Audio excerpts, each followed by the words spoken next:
আর কতক্ষণ লাগবে? সে বলছে 2 মিনিটস। 2 মিনিটস, হ্যাঁ, মানে 2 আওয়ার্স থেকে 2 আওয়ার্স থেকে 2 চলে মিনিটস। আসছে। আমি বললাম 2 মিনিটস। আমার শেরপা ওখানে পৌঁছেই ওয়াকিটকিতে বেস ক্যাম্পে ফোন দিয়েছে, আমরা ঠিক এই মুহূর্তে সামিটে এসছি, আমরা সামিট করেছি। আমি ভাবছিলাম আমি বুঝে একাই এসছি, কারণ আমি একবারও পেছন ফিরে তাকাই। বন্ধুরা, সবাইকে স্বাগত বিআরএস টাইমসের ভ্রমণ বিষয়ক আয়োজন ট্রাভেল টেলস পডকাস্টে। আপনাদের সঙ্গে রয়েছি আমি মাশফুল হাসান টনি, এবং আমার সঙ্গে রয়েছেন অ্যাডভেঞ্চার প্রিয় মানুষ নুরুন্নাহার নিম্মি আপু। আপু কেমন আছেন? খুব ভালো আছি, আপনি কেমন আছেন? জি, আমিও ভালো আছি। আসতে কি কষ্ট হয়েছে? না না, কোনো কষ্ট হয়নি, আমার নিজস্ব বাহন আছে, তো কষ্ট হয় না কোথাও যেতে।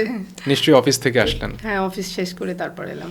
আজকের যে ভ্রমণ আড্ডা আপনার পর্বতারোহণই মূলত শুনতে চাই, তবে আপনি সম্প্রতি একটা রানিং করেছেন, সেটা দিয়ে শুরু করতে চাই।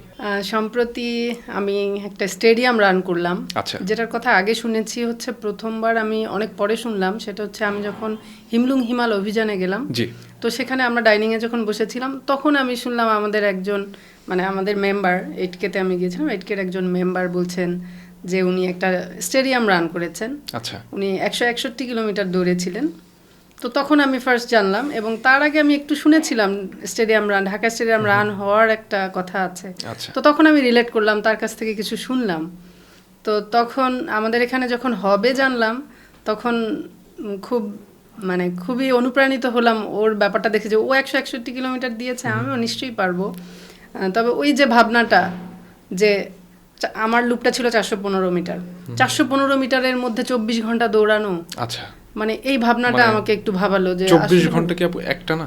24 ঘন্টা একটা না বলতে আপনার এখানে কিছু রেস্ট টাইম ছিল, যেমন আপনি চাইলে, আপনার তো ওয়াশরুমে যাওয়ার প্রয়োজন হতে পারে, খাওয়ার প্রয়োজন আছে, আবার ফিজিওর কাছে গিয়ে আপনি কিছু সহযোগিতা নিতে পারেন যদি আপনার কোথাও ক্র্যাম্প হয় বা ব্যথা ট্যাথার ব্যাপার থাকে। তো আপনার এই সময়গুলো আমার জন্য সর্বোচ্চ ছিল 6 ঘন্টা, আমি রেস্ট নিতে পারবো। আবার এখানে আমাকে অ্যাটলিস্ট 18 ঘন্টা ট্র্যাকে থাকতে হবে, 18 ঘন্টা ট্র্যাকে থাকতে হবে, এবং 105 কিলোমিটার দৌড়াতেই হবে। তো অলমোস্ট বলতে গেলে যে 24 ঘন্টা আসলে আমার থাকা হয়নি, আমি একটু কম সময় ছিলাম, কিন্তু আমি 105 কিলোমিটার আমাকে টার্গেট দেওয়া হয়েছিল, তো আমি 110 কিলোমিটার সম্পন্ন করেছিলাম। 266টা লুপ সম্পন্ন করতে হয়েছে আমাকে। তবে এখানে যেটা খুব ভালো লেগেছে, আমার সবচেয়ে ভালো লেগেছে যেটা, অন্য সময় যখন আমরা রোড রান করি, তো দেখা যায় যে আমি আমার মতো দৌড়ে চলে যাচ্ছি, আমাকে কাটিয়ে কেউ চলে যাচ্ছে, বা আমি কাউকে কাটিয়ে চলে যাচ্ছি, সেভাবে কারোর সঙ্গে কথা হয় না, বা তার দৌড়টা দেখা হয় না, সেভাবে আসলে বুঝতে পারি না। এখানে অনেক বড় বড় রানাররা ছিলেন, আলট্রা রানাররা যারা ছিলেন, মানে তাদেরকে কাছ থেকে দেখে, এবং 36 ঘন্টা দৌড়িয়েছেন অনেকেই, মানে এটা একটা মানে অন্যরকম অভিজ্ঞতা, যেটা আমার এই জীবনে প্রথম। এরকম অভিজ্ঞতা আমার আগে কখনো হয়নি। দৌড়াচ্ছি অনেক দিন যাবৎ, কিন্তু এই অভিজ্ঞতাটা প্রথম। এবং যারা আমাদেরকে এই অভিজ্ঞতাটা দিয়েছেন, কোস্টাল আলট্রা বাংলাদেশ, তাদেরকে আসলে ধন্যবাদই দিতে পারি। আর ওখানে মজার ব্যাপার ছিল আরেকটা, যেটা হচ্ছে 24 ঘন্টায় আমি ফিমেল চ্যাম্পিয়ন হয়েছিলাম। আচ্ছা আচ্ছা। তো এটা আমার জন্য একটা অনেক বড় পাওয়া। না, সত্যি অসাধারণ যে 24 ঘন্টা দৌড়ানো, বা 36 ঘন্টা বলছিলাম। সো এটা অনেকের কাছে আসলে স্বপ্নের মতো, যে একটানা 24 ঘন্টা একটা মানুষ দৌড়াতে পারে। আমরা দেখি যে যখন আমাদের হাইকিংগুলো নিয়ে বা রানিংগুলো নিয়ে নিউজ হয়, অনেকেই কমেন্ট করে, মানে তারা বিশ্বাস করতে চায় না, কমেন্টে জানায়। এটা নিশ্চয়ই তাদের কাছে আরও বেশি অবিশ্বাসযোগ্য মনে হতেই পারে। সো যাই হোক, আপনি হিমলুংয়ের কথা বলছিলেন, বা আপনি সম্প্রতি হিমলুং পর্বত, নেপালের, সেটা আরোহণ করেছেন। কিভাবে হিমলুংয়ের পরিকল্পনা করলেন, এবং সেই জার্নি সম্পর্কে জানতে চাই। আমার হিমলুং হিমাল অভিযানটা শুরু হয়েছিল, আমি বলবো, যখন আমি গত বছর এপ্রিলে আমি যখন চুলু ওয়েস্ট এবং থোরং পিক অভিযানে যাই। আচ্ছা। তখন অভিযানটা যখন শেষের পথে, তখনই আমি ভাবছি যে আমি তো প্রায় 4-6 হাজার মিটার পর্বতে অভিযান করলাম।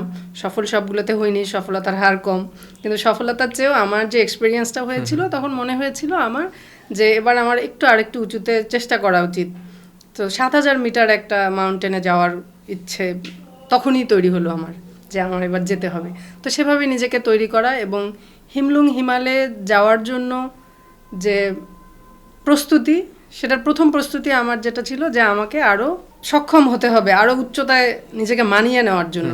তো নিজেকে উচ্চতায় মানিয়ে নেওয়ার জন্য আমাদের যেটা করতে হয়, ফিজিক্যাল ট্রেনিংটা সবসময় করতে হয়, এবং আমি এটা সবসময় কন্টিনিউ করে গেছি। আচ্ছা। মানে এরকম হয় যে অনেক সময় আমরা হয়তো অভিযানে যাওয়ার আগে কিছুদিন একটু ফিজিক্যাল এক্সারসাইজ করছি, তারপর আবার বিরতি দিচ্ছে, এরকম হয়। কিন্তু আমি ছিলাম কনসিস্টেন্ট। আচ্ছা, মানে আমি সবসময় এটার মধ্যে ছিলাম যে না, আমাকে হিমলুংয়ে যেতে হবে। তো আমার হিমলুংয়ে যাওয়ার পথে একটা বড় বাধা ছিল, মানে আমি স্পন্সরশিপ নিয়ে খুব চিন্তিত ছিলাম যে আমি আসলে পারবো কিনা। তো আমাদের বাংলাদেশ থেকে আরও 4 জন গিয়েছিলেন। তো আমি তাদের সঙ্গে আসলে যোগাযোগ করছিলাম যে যেহেতু 4 জন যাচ্ছে, তাদের সঙ্গে যদি আমি যেতে পারি তাহলে খুব ভালো হতো। স্পন্সরশিপ জোগাড় করতে না পারার কারণে তখন কিন্তু তারা আমার আগে চলে যায়। কিন্তু আমি খুবই লাকি বলবো নিজেকে যে আমার প্রতিষ্ঠানের কাছে, আমি পূবালী ব্যাংকে কর্মরত আছি, তা আমার প্রতিষ্ঠানের কাছে যখন আমি পৃষ্ঠপোষকতা চাইলাম, তো তারা আমাকে পৃষ্ঠপোষকতা করলেন। তখন আমি হিমলুং হিমালয়ে যেতে পারলাম। তখন আমি, এবং আমার ওই যে 4 জন বাংলাদেশি বন্ধু যারা ছিলেন, আমি কিন্তু তাদের সঙ্গে যেতে পারিনি, ওরা আমার 1 সপ্তাহ আগে চলে গেলেন। তা আমি 1 সপ্তাহ পরে গিয়ে তাদের সাথে জয়েন করলাম। তো হিমলুং হিমালয়ে যাওয়ার প্রস্তুতি পর্ব স্পন্সরশিপ পর্যন্ত, মানে আপনি নিজেকে শারীরিকভাবে সক্ষম করে তুলছেন, ঠিক আছে, কিন্তু আপনাকে আর্থিকভাবেও সক্ষমতাটা অর্জন করতে হয় যে কোনো অভিযানের জন্য। তা আমার প্রস্তুতি পর্ব এখানেই শেষ। তো যখন আমি হিমলুংয়ে যাওয়ার জন্য বের হলাম, তো আমার যেই দিন, মানে আমার যে আইটিনারিটা ছিল, যেই দিন যেটা করার কথা ছিল, আমার এটা সব সংক্ষেপ করে আনতে হলো, কারণ আমার পুরো টিমটা চলে গেছে ওখানে। আর আপনি হয়তো জেনে থাকবেন 7000 মিটারে আসলে এত অভিযান হয় না, অল্প অভিযান হয়, অল্প কয়েকটা এজেন্সি করে। তো আমাদের এজেন্সি একটা দলই পাঠিয়েছে। মানে এরকম হয় না যে 4-5টা টিম যাবে, 4-5টা ডেট আছে, আপনি যে কোনো ডেটে গিয়ে জয়েন করতে পারলেন। আসলে ব্যাপারটা এরকম ছিল না, একটা টিমই গিয়েছে। এবং ওরা তো আমাকে প্রথমে নিতেই চায়নি, যে না, আমাদের টিম তো এত তারিখে লিভ করবে কাঠমান্ডু থেকে, তুমি যদি এই তারিখের মধ্যে আসতে পারো তাহলে আমরা তোমাকে নিতে পারি, নইলে না। তারপর আমার অনেক রিকোয়েস্টে তারা রাজি হয়েছে। তো তারপর আমি যখন কাঠমান্ডু পৌঁছালাম, কাঠমান্ডুতে আমার কিছু কেনাকাটা বাকি ছিল, জিনিসপত্র ভাড়া নেওয়ার প্রয়োজন ছিল। তো দেখা যাচ্ছে আমি পৌঁছালাম রাত 8টায়।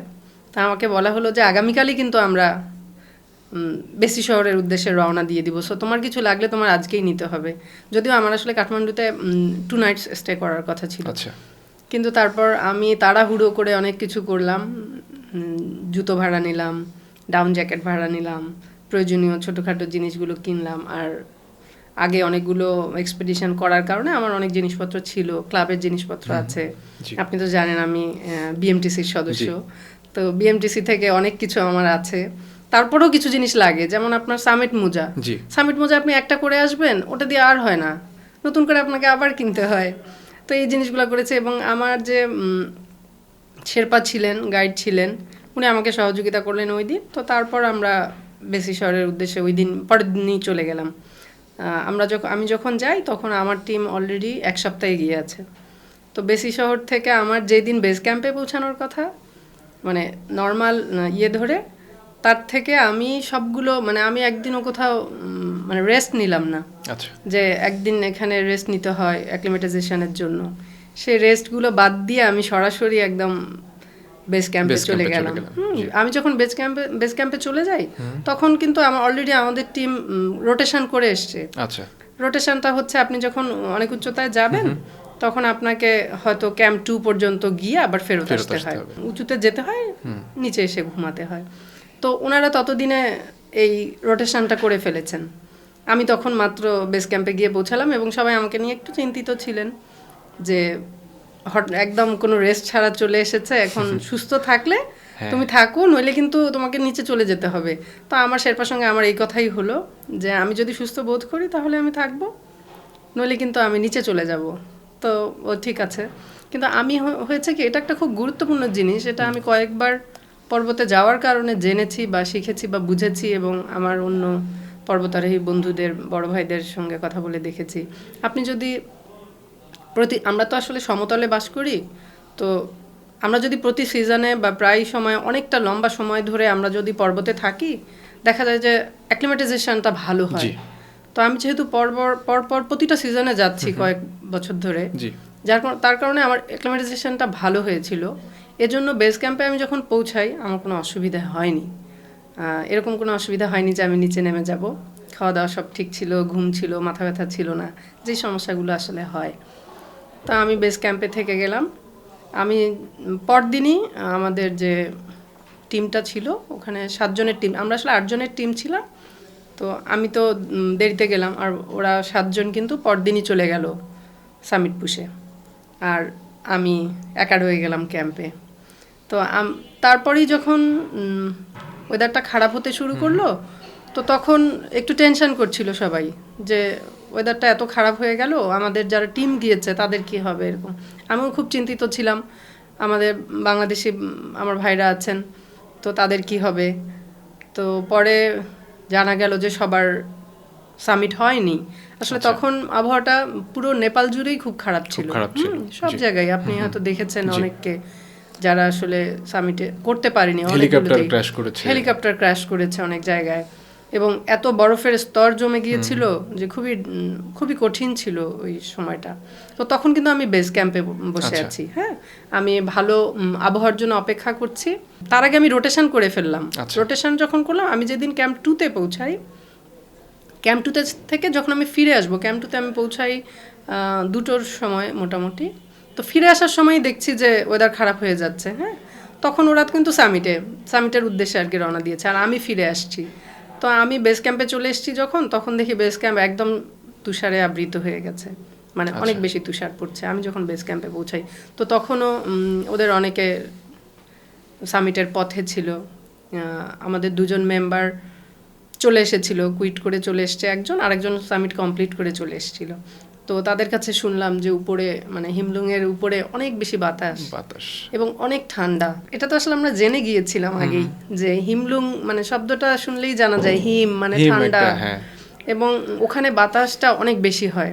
আমার শেরপাড়া গাইডরা বলছিল যে হিমলুংয়ের ঠান্ডাটা মানে এভারেস্টের ঠান্ডার মতো, মানে এত বেশি ঠান্ডা ওখানে।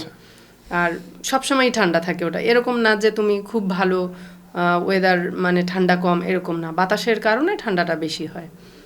তো যাই হোক, আমাদের সামিট অনেকের হলো না, আবহাওয়া খারাপ, মানে যারা বাংলাদেশ থেকে যারা গেছেন তাদের মধ্যে একজন তখন সামিটের কাছাকাছি থেকে চলে এসেছেন। এছাড়াও আমাদের টিমের আরো কয়েকজনের হলো না। আর আমাদের টিমের একজন অস্ট্রেলিয়ান মেম্বার তো ওখানে মারা গেলেন। তো এগুলো খুব মানে কঠিন ছিল আমার জন্য, কারণ আমি বেস ক্যাম্পে বসে আছি, আমি উপরে যাব, সামিটে যাব। তো তখন আমি আমি দেখছি ওয়েদার খারাপ, আবহাওয়া এত খারাপ, তারপর একজন আমার টিম মেম্বার মারা গেছেন। আবার কাঠমান্ডু থেকে আমাকে বলছে যে তুমি কিন্তু উপরে যেও না, আবহাওয়া খারাপ, মানে সবকিছুতে আমি উভয় সংকট আর কি যাকে বলে। মানে আমি অনেক চাপে পড়ে গেলাম যে আমি কি করব, কিন্তু আমি খুব কনফিডেন্ট ছিলাম যে আমি সারাক্ষণই ওয়েদার রিপোর্ট দেখছি, আমি দেখছি আমার গাইড দেখছে, মানে একটু উইন্ডো পেলেই আমি রওনা দিয়ে দিব এরকম। আর আমাদের আরও বাংলাদেশি 2 জন ছিল, ওনারা হিমলুংয়ের বেস ক্যাম্পটা মানে 2 ভাগে বিভক্ত বলবো। আমরা ছিলাম প্রথমের দিকে, আর উপরের দিকে আর একটা ক্যাম্পের মতো আছে, মানে জাস্ট 50 মিটার উপরে হবে। তো ওখানে আমাদের আরও 2 জন বাংলাদেশি বন্ধু ছিলেন। তো আমি তাদের সঙ্গে যোগাযোগ করলাম কি অবস্থা, কি করা যাবে, কারণ আবহাওয়া খারাপ, আবার একজন আমাদের মারা গেছেন, আমাকে কাঠমান্ডু থেকে যেতে না করছে, কি করা যায়। মানে আমরা পরস্পর আলোচনা করলাম, কিন্তু আমি একটা জিনিসে কনফিডেন্ট ছিলাম যে আবহাওয়া যদি আমি একটু ভালো পাই তাহলে আমি এটা কিছু একটা করতে পারবো। হ্যাঁ, মানে আমার যে ইচ্ছেটা আছে সামিট করার, সেটা আমি পারবো, এই কনফিডেন্সটা ছিল। তো সারাক্ষণ ওয়েদার আপডেট দেখছিলাম। তো ওয়েদার আপডেটে যেটা ছিল, আমার সামিট ডে ছিল 3 তারিখে। 1 তারিখ পর্যন্ত মানে 31 তারিখ পর্যন্ত ওয়েদার খারাপ ছিল, একদমই খারাপ ছিল, ভারী তুষারপাত ছিল। কিন্তু 1 তারিখে তুষারপাত কমে আসে, কিন্তু ওই যে অনেক তুষার জমে গিয়েছে, এই তুষার পাড়ি দিয়ে উপরে যাওয়া এত সহজ ছিল না। আর আমাদেরকে একটা গ্লেশিয়ার পার হতে হয়েছিল। তো সেই গ্লেশিয়ার পার হওয়াটা খুব কঠিন ছিল। যাই হোক, কিন্তু গ্লেশিয়ার পার হওয়াটা আমার জন্য একটু সহজ হয়ে গেল কখন, মানে এই যে এত তুষার জমেছে, তুষার জমে গ্লেশিয়ারের পাথরগুলো সব ঢেকে গেছে। তো পাথরের উপর দিয়ে যাওয়ার চেয়ে তুষারের উপর দিয়ে যাওয়াটা সহজ। আর আমার গাইড আমাকে বুদ্ধি দিল যে তুমি তো আমার তো মানে খুব ভালো যে জুতো ছিল তা না, আর আমার যে আইস বুটটা ছিল সেটা আমি ক্যাম্প 1-এ রেখে এসেছিলাম, সরি। তো ক্যাম্প 1-এ রেখে এসেছি, এখন বেস ক্যাম্প থেকে আইস বুট পরে যাওয়ার কোনো উপায় নেই, তো আমাকে আমার ট্রেকিং বুট পরেই যেতে হবে। তো তখন আমি মোজার উপরে পলিথিন বেঁধে নিলাম যেন পানি না ঢোকে, হ্যাঁ, কারণ বরফের পুরো রাস্তাটা আপনাকে বরফের উপর দিয়ে যেতে হবে। এর আগে আমাদের আরেকটা টিম যখন গেছে আমি দেখেছি ওরা হচ্ছে ক্যাম্প 2 পর্যন্ত গিয়েছে মোটামুটি ঘাস বা ঘাসও না, মানে পাথর টাইপের, এই টাইপের, মানে বরফ ছিল না। কিন্তু আমাকে যেতে হবে পুরোটা বরফ পেরিয়ে, এবং অনেকখানি বরফ পেরিয়ে আমি ক্যাম্প 1-এ গিয়েছিলাম। তো আমাকে সবাই না করছিল, কিন্তু আমি তারপর চেষ্টা করে দেখি, চেষ্টা করতে তো সমস্যা নেই, আমি যদি না পারি ফিরে আসবো, কিন্তু চেষ্টা করবো না, চেষ্টা না করে তো ফিরে যেতে চাই না। তো এভাবে আমি ক্যাম্প 2-তে গেলাম। ক্যাম্প 2-তে পৌঁছানোর পরে আমার একটু খুব মানে কি বলবো, এটা একটু একা লাগছিল আসলে। কিরকম একা, মানে আমি তো, আমার সঙ্গে কোনো গ্রুপ ছিল না, আমার যে গাইডের আমার সঙ্গে যাওয়ার কথা ও যেতে পারবে না, কারণ ওকে বেস ক্যাম্পে থাকতে হচ্ছে, কারণ আমাদের যে অস্ট্রেলিয়ান ক্লাইম্বার মারা গিয়েছেন তাকে রেস্কিউ করার ব্যাপারে তাকে বেস ক্যাম্প থেকে যোগাযোগ রাখতে হচ্ছে। আচ্ছা। আর আমি যখন ক্যাম্প 2-তে পৌঁছাই তখন শুধু আমাকে যে নতুন শেরপা দেওয়া হয়েছে সেই শেরপা এবং আমি ছিলাম। এবং ওই ক্যাম্প 2-তে মানে তখন খুব অল্প কিছু মেম্বার ছিল, মানে আমাদের মেম্বার না, আমি অন্য কোম্পানির কথা বলছি, মানে খুব অল্প কিছু মানুষ ছিল। তো আমার খুব একা লাগছিল আসলে। এবং যেহেতু এরকম কিছু ঘটনা ঘটেছে, একজন মারা গিয়েছে, আবহাওয়া খারাপ, কাঠমান্ডু আমাকে বলছে যেও না, সব কিছু মিলিয়ে আমার একটু মন খারাপই লাগছিল। তারপর নিজেকে বোঝালাম যে এই জার্নিটা তো আসলে আমার। আর মাউন্টেনে ওয়েদার খারাপ হবেই, জি, ওয়েদার সবসময় আমার একদম মন মতো থাকবে তা তো হয় না, তাই না? তো এই বলে নিজেকে বুঝিয়ে শুয়ে পড়লাম। এবং কাঠমান্ডুর সঙ্গে আমার কথা হয়েছে, বেস ক্যাম্পে আমার কথা হয়েছে যে তুমি রাত 8:30টার দিকে রওনা দেবে, রাত 11:30টার দিকে। তো 11:30টার দিকে রওনা দিব বলে আমি 6টার দিকেই শুয়ে পড়লাম ক্যাম্প 2-তে। তো পরে 10:30টার দিকে আমি উঠলাম, উঠে আমার গাইডকে বললাম চলো রেডি হই, বেরোতে হবে। তো ও বলছে না, বেস ক্যাম্প থেকে গ্রিন সিগন্যাল আসেনি। আমি বললাম কেন? বলে এই যে ওয়েদারটা খারাপ হয়েছে, এত যে বরফ জমেছে, এরপর কেউ যায়নি বলে রোগগুলো সব ঢেকে গিয়েছে। তো এই রুটটা তো আর ওপেন করেনি কেউ, তো এখন আমাদের জন্য যাওয়া খুবই ডিফিকাল্ট। 3টা 3:30 তখনও যায় না। আমি বলছি কি যাবে না? তখন ও বলছে যে মানে আমার শেরপা বলছে যে যাবে না, কারণ কাঠমান্ডু থেকে তেম্বাদাই আমাদেরকে এখনো যেতে পারিনি। আচ্ছা, তখন আমি ধরে নিলাম তাহলে আজকে আর যাওয়া হচ্ছে না, আজকে মনে হয় তাহলে আমি ক্যাম্প 2-তেই থাকবো, তাহলে আগামীকাল রাতে মনে হয় রওনা দিব। তারপর সকাল 6টার দিকে আমার শেরপা আমাকে তাড়াহুড়ো করে ডেকে বললো তুমি রেডি হও। আমি বললাম রেডি হব মানে? বলে এখন আমরা রওনা দিব। আমি বলছি এখন রওনা দিব মানে? বলে আমরা সকাল 8:30টায় রওনা দিব। আমি বলছি সকাল 8:30টায় কি কেউ সামিট পুষে যায়? কেউ তো যায় না, আমি কখনো শুনিনি, আমি কখনো দেখিনি। তখন সে তো আর অত কথা বুঝতে পারছে না আমার। তখন সে আবার বেস ক্যাম্পে তেম্পাদাইকে ফোন দিল। আচ্ছা। তো তার সঙ্গে যোগাযোগ করে আমি তাকে বললাম যে তুমি আমাকে 8:30টায় পাঠাচ্ছ মানে কি? সকাল 8:30টায় আমি সামিট পুষে যাবো, তাহলে আমার সামিট হবে কখন? আমি ফিরে আসবো কখন? আর এটা তো খুবই রিস্কি। তখন ও বলছে যে গাইড কি তুমি না আমি? মানে আমি যেটা বলবো তুমি তো সেটাই শুনবে, আমি তো সব কিছু বিবেচনা করে বলছি। তো আমি বললাম কী বিবেচনা করেছো তুমি যে আমি 8:30টায় যাবো, সকাল 8:30টায়? কারণ এটা খুবই একটা অদ্ভুত সময়, তাই না? সবাই সাধারণত রাতে রওনা দেয়, সকালের মধ্যে সামিট করে আবার দিনের আলোর মধ্যে চলে আসে ক্যাম্পে। তা আমি যদি সকালে যাই তাহলে কি হবে? ফিরবো কখন? হ্যাঁ, ফিরবো কখন? তো বলছে যে আজকে ওয়েদার সারাদিন ভালো, এবং ওয়েদারটা আমরা আগে দেখে এসেছিলাম। মানে চমৎকার ব্যাপার যেটা ছিল, মানে ঠান্ডা তো ঠান্ডা থাকবেই, কিন্তু বাতাসের গতিবেগ কম ছিল।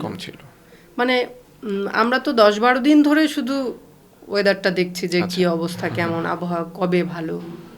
তো দেখা গেছে যে ওই 3 তারিখে মানে সকাল থেকে শুরু করে সকাল 6টা থেকে রাত পর্যন্ত মানে খুবই ভালো আবহাওয়া, বাতাসের গতিবেগ খুবই কম, যেটা আনএক্সপেক্টেড ছিল আমাদের জন্য। তখন ও বলছে তুমি যাও, তুমি আমার উপর আস্থা রাখো। মানে ও আরও খুব মজা করে কিছু কথা বলেছিল যে তুমি কয়টা 8,000 মিটার করেছো? যে তুমি কি জানো কি হয়? তুমি 7,000 মিটার করেছো কখনো? তাহলে আমি যেটা বলছি সেটাই ঠিক আছে, তুমি আমার উপর আস্থা রেখে এগিয়ে যাও। তো আমি আসলেই ওর উপর আস্থা রেখে চলে গেলাম। কিন্তু প্রথম অংশটা মানে বেশ ক্যাম্প 2 থেকে কিছুটা দূর, মানে প্রায় 2-3 ঘন্টা আমার জন্য এত কঠিন ছিল, এত কঠিন ছিল, মানে মনে হচ্ছিল যে এক একটা স্টেপ দিতে আমার খুব কষ্ট হচ্ছে। এবং আমার শেরপা যখন যায় তখন দেখা যায় যে ওর স্টেপটা ধরে আমি আগানোর চেষ্টা করি, কিন্তু ও ছেলে মানুষ এবং একটু লম্বা হওয়াতে আমার সঙ্গে স্টেপটা মেলে না। আমি অত লম্বা স্টেপ দিতে গেলে হয়তো বা আমার কষ্ট হয়ে যায় বা হয় না, আসলে আপনাকে আপনার স্টেপ অনুযায়ী তো এগোতে হয়, তাই না? তো দেখা যায় যে নতুন করে আমাকে বরফের মধ্যে পা দিয়ে তুলতে হয়। এবং আমি শুনেছি যে আমার আগে জাস্ট রাতে দুজন গিয়েছে তাদের 2 গাইড নিয়ে। আচ্ছা আচ্ছা। তো তখন ও বলছে যে তোমার জন্য একটু হলেও সুবিধা হবে। এই যে কষ্টটা ছিল, এটা তো ছিল আমি ক্লাইম্ব করতে কষ্ট হচ্ছে, কিন্তু আমার আরেকটা কষ্ট ছিল আসলে ওখানে। মানে আমি জানি আমি মানসিকভাবে অনেক মানে শক্তিশালী একটা মেয়ে, কিন্তু এমন কিছু পরিস্থিতি তৈরি হয় যে নিজেকে ঠিক রাখা সবসময় এত সহজ হয় না। আমি যখন উপরের দিকে যাচ্ছি তখন আমি দেখছি যে আমাদের 3 জন শেরপা, আমাদের কোম্পানিরই 3 জন শেরপা, উপরে আমাদের যে অস্ট্রেলিয়ান ক্লাইম্বার মারা গিয়েছে তার লাশটা নামাচ্ছে, এবং আমাকে ঠিক ওটাই দেখতে হচ্ছে। আমি যখন সামনে এগিয়ে যাচ্ছি ওর লাশটা নিচে নামছে, মানে মনে হচ্ছে যে লাশটা আপনাকে আরো পেছনে নিয়ে যাচ্ছে। হ্যাঁ, মানে আপনি বুঝতে পারছেন যে মানে আমি যে এগিয়ে যাব, মানে এগিয়ে যাওয়ার জন্য আমার শারীরিক শক্তি যতখানি লাগছে মানসিক শক্তি তার চেয়ে বেশি লাগছে। আমি ওকে বললাম যে আমি ঠিক ওর সরাসরি যেতে পারবো না, তুমি আমাকে একটু ডিফারেন্ট রুট দিয়ে নাও, মানে একটু পাশে সরিয়ে নাও বা ওকে অন্য একটু পাশে দাও, যেভাবে সুবিধা হয়। তা আমার শেরপা ওই 3 জন শেরপার সঙ্গে কথা বললো, বলে মানে ওরাও একটু বামে চেপে গেল, আমি একটু ডানে চেপে গেলাম যেন বাম দিক থেকে ওরা নামিয়ে আনতে পারে, আমি একটু ডান দিক থেকে উঠতে পারি। তো যখন একটু সরে আসলাম তখন আর একটু বেশি কষ্ট হলো, কারণ ওটা আসলে রুট ছিল না, রুট যেখানে ছিল তার থেকে একটু সরে এসেছি। কিন্তু আমার সঙ্গে যে শেরপা ছিল আসলে দক্ষ ছিল, ও আমাকে সহযোগিতা করেছে খুব ভালো। আমি একটু ডিফারেন্ট জায়গা দিয়ে যাচ্ছি, এটা তো খুব রিস্কি ছিল। কিছু জায়গায় মানে সোজা যেতে পারতাম, সেই জায়গাটাকে আমাকে ট্রাভার্স করে যেতে হয়েছে। তারপর কিছু জায়গায় তো রোপ ছিলই না, রোপ একদম এত নিচে ও তুলতে পারেনি। আচ্ছা। এবং দিনের আলোতে যাচ্ছি, এটা একটা অন্যরকম এক্সপেরিয়েন্স ছিল। এর আগে দিনের ভিউগুলো দেখতে পাচ্ছি। হ্যাঁ, ভিউগুলো দেখতে পাচ্ছি। তবে আমার একটা সমস্যা আছে, মানে আমার এভাবে ছবি তোলা হয় না। আচ্ছা। মানে আমার গাইডকেও বলি না যে একটু ছবি তুলে দাও, এজন্য আমার ছবি খুব কম হয় সাধারণত।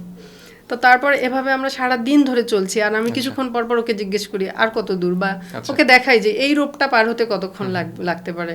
ও শুধু বলে 2 আওয়ার্স। হ্যাঁ, যখনই যাই আরেকটু জিজ্ঞেস করি, আরেকটু এগিয়ে আমি জিজ্ঞেস করি কতক্ষণ লাগতে পারে, বলে 2 আওয়ার্স। তো এরকম 2 আওয়ার্স করতে করতে আমিও ধরে নিই 2 আওয়ার্স পরে ওকে আমি আবার জিজ্ঞেস করবো। এরকম 2 আওয়ার্স করতে করতে যখন কাছাকাছি পৌঁছালাম, কাছাকাছি না তখনও আমি জানি না যে আসলে কাছাকাছি কতটা দূর আছেন। হ্যাঁ, কতটা দূর আছি আমি আসলে ওভাবে বুঝতে পারিনি। কিন্তু আমি দেখছি যে আমার ঠিক ডান পাশে পেছনের দিকে সূর্যটা ডুবে যাচ্ছে। আচ্ছা। আমি বলছি সূর্য অস্ত চলে যাচ্ছে, আমি এখনো মানে সামিটে পৌঁছাতে পারিনি, কি হবে, আমি কি আসলে যেতে পারবো? আর এত ঠান্ডা ছিল, ঠান্ডায় আসলে মানে মাথাও কাজ করছিল না হয়তো ভালোভাবে। আর আমি বলি কি ওকে আসলে আমাকে 2 আওয়ার্স বলছে বারবার, নাকি আমি মানে হ্যালুসিনেশন হচ্ছে যে 2 আওয়ার্স শুনছি, কিন্তু ও আসলেই 2 আওয়ার্স বলে, যেখানেই বলিস 2 আওয়ার্স বলে। এটা একটা মজার ঘটনা ছিল। আমার শেরপা যিনি বেস ক্যাম্পে আছেন উনি আমাকে আরেকটা আশ্বাস দিয়েছিলেন যে দেখো আমাদের 3 জন শেরপা গেছেন অস্ট্রেলিয়ান ক্লাইম্বারের লাশটা নিচে নামিয়ে আনতে, তো তাদেরকে আমি বলেছি ক্যাম্প 2-তে তারা তোমার জন্য অপেক্ষা করবে। একজন চলে যাবে হেলিকপ্টারের সঙ্গে ওর লাশ নিয়ে, আর 2 জন তোমার জন্য অপেক্ষা করবে নিচে ক্যাম্প 2-তে। যদি কোনো ধরনের কোনো সমস্যা হয় তোমাকে ওরা রেস্কিউ করে নিয়ে আসবে, আর তোমার সঙ্গে যে শেরপা যাচ্ছে তার সঙ্গে অক্সিজেন বটল থাকবে। তোমার যদি কোনো ধরনের সমস্যা হয় অক্সিজেন জনিত, তাহলে সে যেন তোমাকে রেস্কিউ করতে পারে, সো তুমি একটু নিশ্চিন্তে এগোতে পারবে। তো এটা আমার জন্য খুবই কমফোর্টিং ছিল যে আমার সঙ্গে অ্যাটলিস্ট লজিস্টিক্সগুলো আছে। হ্যাঁ, তো যার কারণে আমার ক্লাইম্ব করতে সহজ হয়েছে। হিমলুংয়ে আমি যেটা বলবো, এটা আসলে খুব বেশি টেকনিক্যাল পিক না, যার কারণে টেকনিক্যালিটি নিয়ে আমার এত চিন্তা করতে হয়নি। কিন্তু যেটা সমস্যা হয়েছিল সেটা হচ্ছে ঠান্ডাটা থাকবেই। তো আমি যখন কাছাকাছি পৌঁছালাম, শেষে একটা জায়গা ছিল যেখানে বেশ অল্প কিছু ক্লাইম্ব ছিল, তো ক্লাইম্ব করতে হচ্ছে। তো আমি তখন ইয়েকে জিজ্ঞেস করলাম যে আমার শেরপাকে আর কতক্ষণ লাগবে। সে বলছে 2 মিনিটস। হ্যাঁ, মানে 2 আওয়ার্স থেকে 2 মিনিটস। আমি বললাম 2 মিনিটস, 2 আওয়ার্স। ও বলছে 2 মিনিটস। আমি বলছি ও দারুণ, মানে তখন আমি বিশ্বাস করতে পারছিলাম যে আমি সামিটের এত কাছাকাছি চলে এসেছি। তো এটা আমার জন্য খুবই মানে আনএক্সপেক্টেড ছিল। আমি আসলে এক্সপেক্ট করছিলাম ও 2 আওয়ার্স বলবে। তো তারপর যখন সামিটে পৌঁছে গেলাম তো খুব আনন্দ হলো আসলে। হ্যাঁ, যে এই সময়টা কখন ছিল? সময়টা আমার পৌঁছাতে সূর্যাস্ত তো দেখলাম, ওদিকে চন্দ্র উঠছিল সেটাও দেখলাম। তো পৌঁছাতে আমার প্রায় আমি আসলে তখন সময় দেখতে পারিনি। সত্যি কথা, মানে অলমোস্ট অন্ধকার হয়ে গেছে। হ্যাঁ, অন্ধকার তো হয়েই গেছে, একদম অন্ধকার হয়ে গেছে। এবং আমার শেরপা ওখানে পৌঁছেই ওয়াকিটকিতে বেস ক্যাম্পে ফোন দিয়েছে, আমরা ঠিক এই মুহূর্তে সামিটে এসছি, আমরা সামিট করেছি। সে নিউজটা দিল, তো তখন ও বলছে যে 7:48 নেপাল টাইম। তো তখন জানলাম যে 7:48 আমার সামিটটা হয় নেপাল টাইমে। তো এটা খুব একটা ভালো অভিজ্ঞতা ছিল। আর ওখানে এত বাতাস ছিল যে মানে আমি যে ফ্ল্যাগগুলো নিয়ে ছবি তুলবো মানে এগুলো উড়ে যাচ্ছিল, মানে কয়েকটা তো আমার উড়ে গেছে পরে।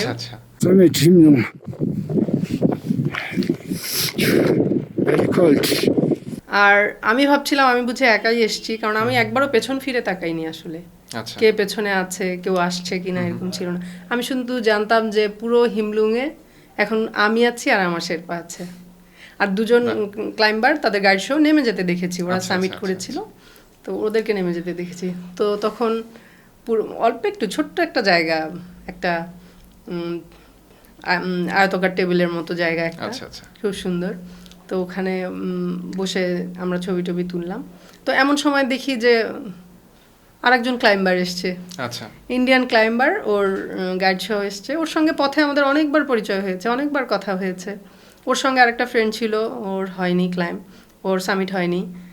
তো ওকে দেখেও খুব ভালো লাগলো। তখন একটু সাহস পেলাম। হ্যাঁ, আমার পরেও কেউ এসছে। পরে ওকে জিজ্ঞেস করেছিলাম যে ও কখন রওনা দিয়েছিল আসলে সামিটের জন্য, কারণ এটা তো আনইউজুয়াল একটা টাইম, তাই না?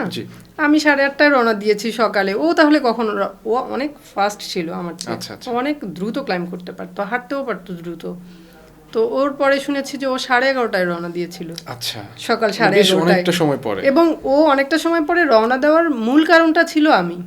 হ্যাঁ, কারণ ও জেনেছে যে 8K এক্সপেডিশন থেকে যে এসছে, যে মেয়েটা এখন যাচ্ছে, সে সকাল 8:30টায় রওনা দিয়েছে।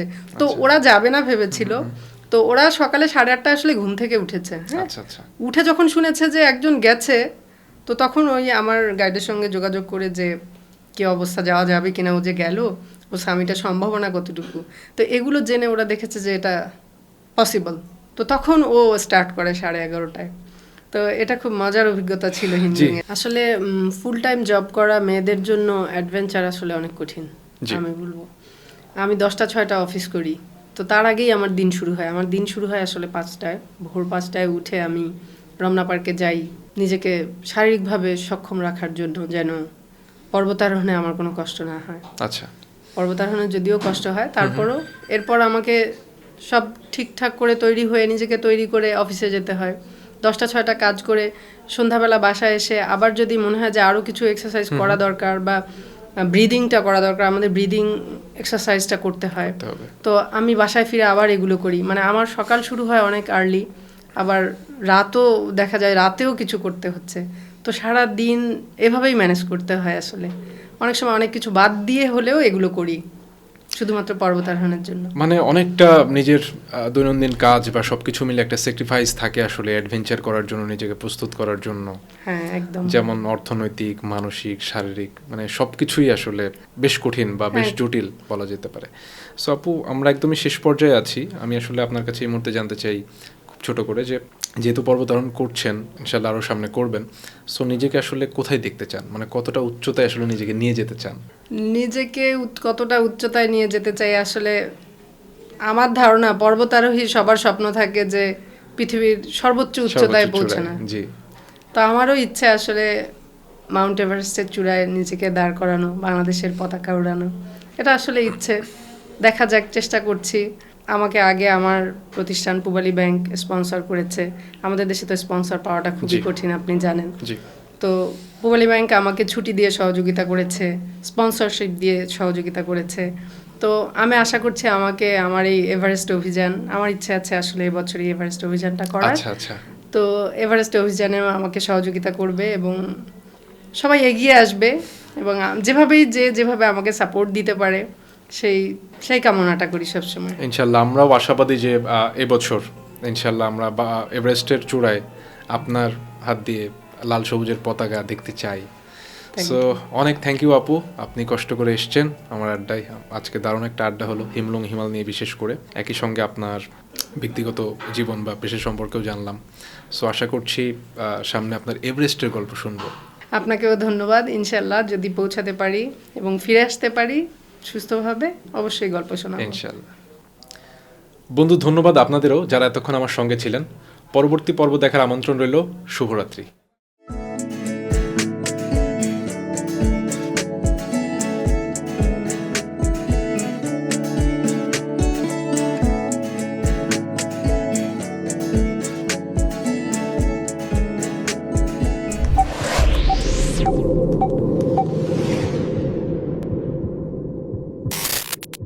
Experience next level illumination with Ray Omnitex 40-watt tube light. Brighter, better, built to last.